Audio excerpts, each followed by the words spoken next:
Welcome back to the Deep Dive. Today we're tackling a really foundational concept in criminology, rational choice theory, RCT for short. hmm And the basic idea really is that crime isn't random. It's not just fate. It's a decision. Yeah, a calculated one, a choice someone makes to break the law.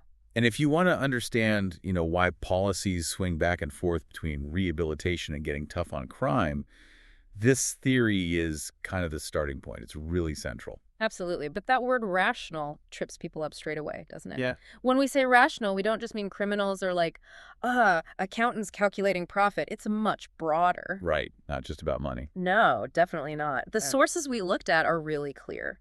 Rationality here covers, well, all sorts of human drives: revenge, anger, need, lust, jealousy, even just thrill-seeking. So it's about maximizing their perceived benefit, whatever that might be for them personally. Exactly. It's their own internal calculation, however skewed it might look from the outside. Okay. So to really get this, we kind of need to look back, right? How we think about crime has changed, well, massively over the centuries. Oh, definitely. If you rewind to the early Middle Ages, say 1200s to 1400s, thinking was all about superstition. Crime meant maybe satanic possession. Yeah, spiritual explanations, not much logic involved, really. Then things started to shift a bit with the Renaissance. The idea of a social contract started bubbling up. Explaining behavior as more of a human collective thing, less divine intervention. But the really big change, the ground shift, that happens in the Enlightenment, the 1700s. Yes, that's when thinkers like Jeremy Bentham started applying reason systematically. He argued human behavior, all of it, crime included, stems from rational thought. And the key figure here, the one everyone points to for this classical criminology view, is Cesare Beccaria, mid-18th century. That's the name, Beccaria. His ideas really form the bedrock of RCT. So what were his core principles? Well, he argued people choose all behavior based on a simple calculation. Maximize pleasure, minimize pain. Utilitarianism, basically. Okay, so if that's the driver, then criminal choices must be controlled by Fear. exactly the fear of punishment. And he had that famous formula, right? Punishment needed to be. Severe, certain, and swift. Those three elements were essential for it to work as a deterrent. But here's the interesting part you mentioned earlier. He called for severity, yet he was seen as a reformer, almost a humanitarian. He argued against torture. Yes. It seems contradictory, but it makes sense when you understand his idea of marginal deterrence. Marginal deterrence. Okay, break that down. Okay, so Beccaria saw that the justice system then was, frankly, brutal and arbitrary. You could get executed for minor theft, same as for murder in some cases. Right. He realized, rationally, this was crazy. If the punishment for stealing a loaf of bread is the same as killing the baker, why wouldn't the thief kill the baker to eliminate the witness? There's no incentive not to. Okay. So the punishment, removing the incentive to commit the lesser crime. Precisely. Punishment must be proportional to the crime's seriousness. It needs to scale up. Otherwise, you accidentally encourage more serious offenses. The severity needs to be calibrated.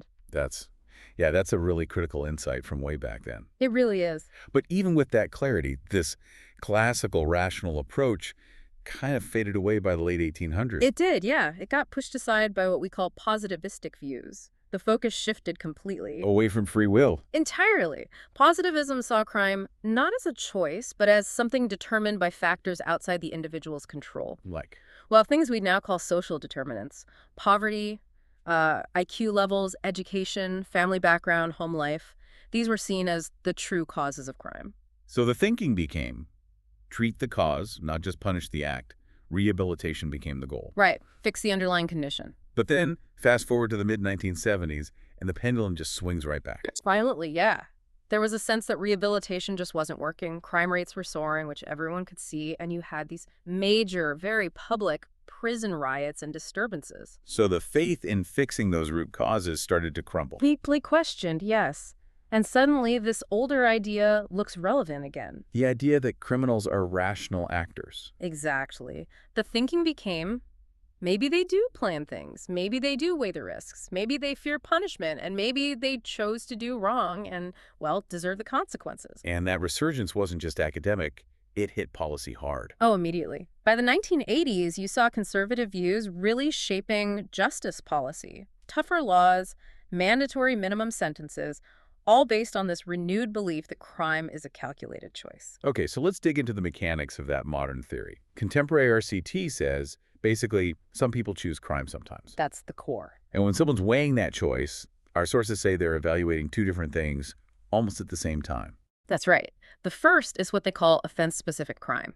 This is about the job itself, the specific criminal act. Like scoping out the target. Exactly. Is the house empty? Any dogs? Alarm system? What are the escape routes?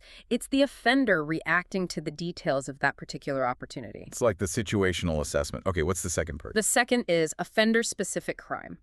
This is about the person themselves. Do I have what it takes? Assessing their own skills or nerve. Precisely. Do I have the skills to pick that lock? Am I fast enough? Do I have the connections to sell the stolen goods? It's asking, am I the right person for this job? So one is about the crime opportunity, the other is about the criminal's capability. Right. And this gives us a useful way to think. Crime is the event. Criminality is the personal trait or set of skills and inclinations that makes someone willing and able to commit that event. Okay, that makes sense.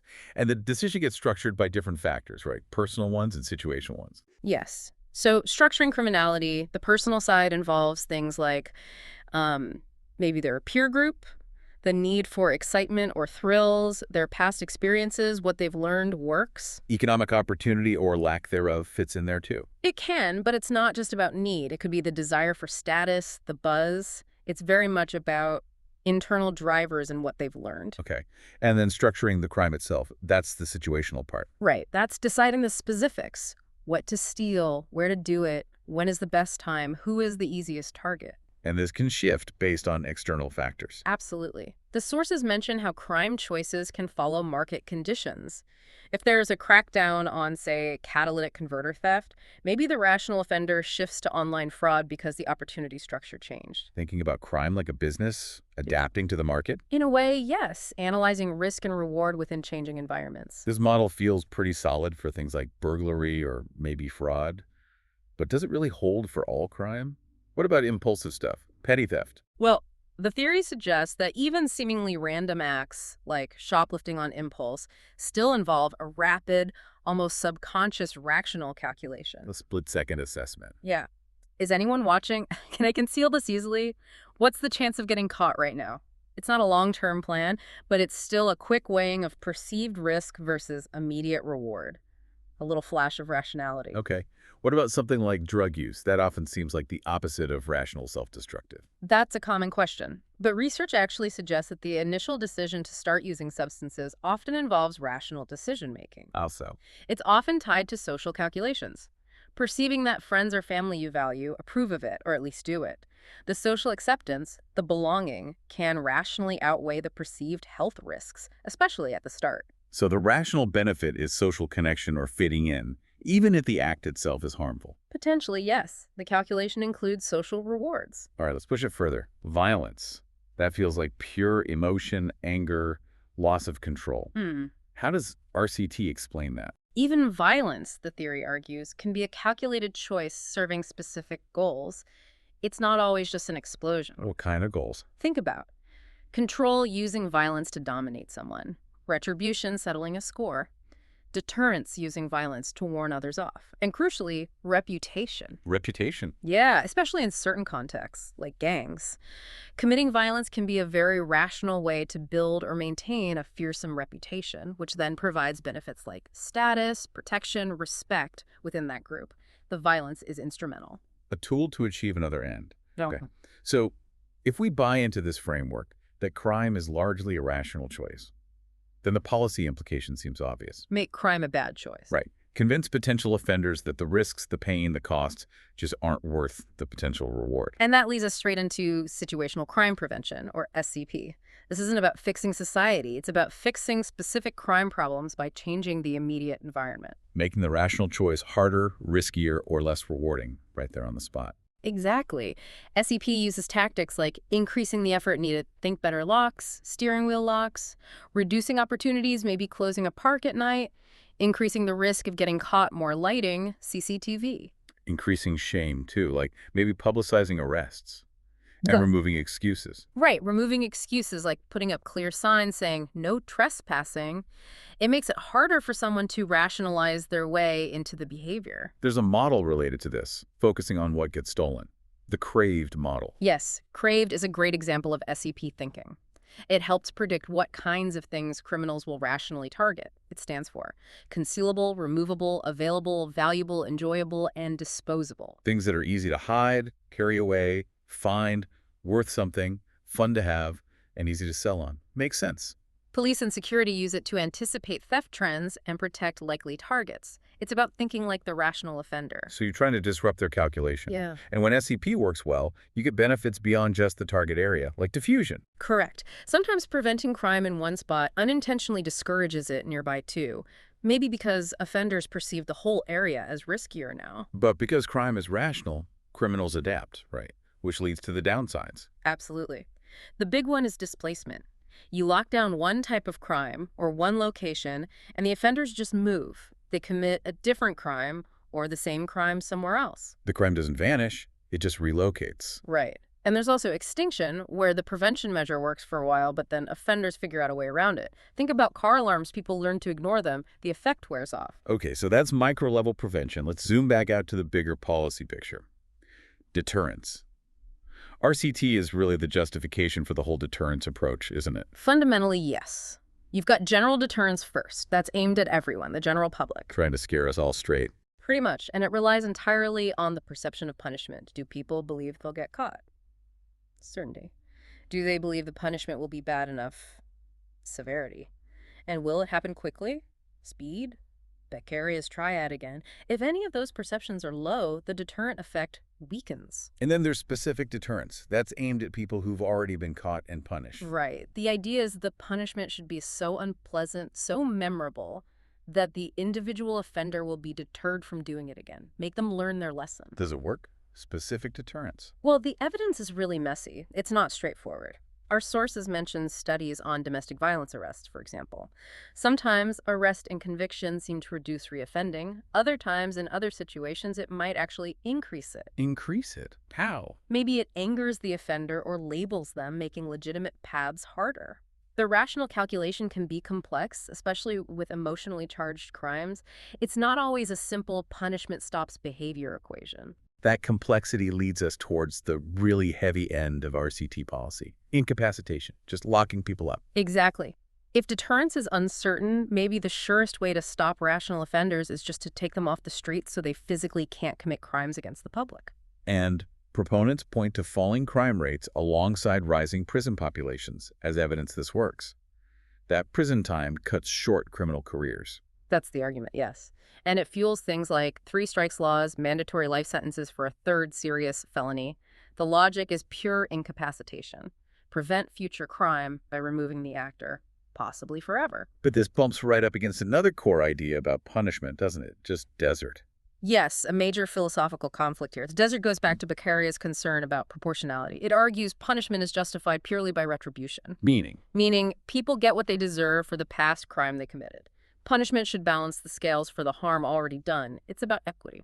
So how does that conflict with incapacitation or even specific deterrence? Well, just desert proponents argue that basing punishment on incapacitation or specific deterrence is fundamentally flawed because it requires predicting the future. Predicting if someone will offend again. Exactly. And they argue we're terrible at predicting future behavior. So punishing someone extra severely now based on a guess about what they might do later is unjust. It violates proportionality. So Just Desert says, punish based only on the severity of the completed crime. Match the punishment to the past act, not a potential future one. Precisely. It brings us right back to that core tension. Are we punishing for what someone deserves based on their past actions, retribution, just desert? Right. Or are we punishing to prevent future crime, either by scaring them or others, deterrence, or by locking them up, incapacitation? That is the fundamental debate, isn't it? Stemming all the way back to Beccaria, but playing out in things like 3 strikes today. It really is. We've traced this idea of the rational criminal from the Enlightenment through its decline, its resurgence in the 70s, and into modern policing and sentencing. We've seen that tension between crime as a trait criminality and crime as an event. And that constant argument over whether punishment should look backward, at what's deserved or forward at what we hope to prevent. Yeah, it shapes so much of our justice system. So here's a final thought for you, building on this idea of rational choice adapting to circumstances. If crime choice follows market conditions and criminals rationally choose targets based on the craved model, Mm-hmm. how does this whole rational choice framework adapt when technology creates entirely new crime markets? Think about cybercrime, crypto theft, deepfakes used for fraud. These make targets incredibly concealable, easily removable, widely available, maybe more than ever before. That's a huge question. Does the old model still hold when the situational factors are digital bits and global networks, not just dark alleys and unlocked windows? How does rationality play out in that space?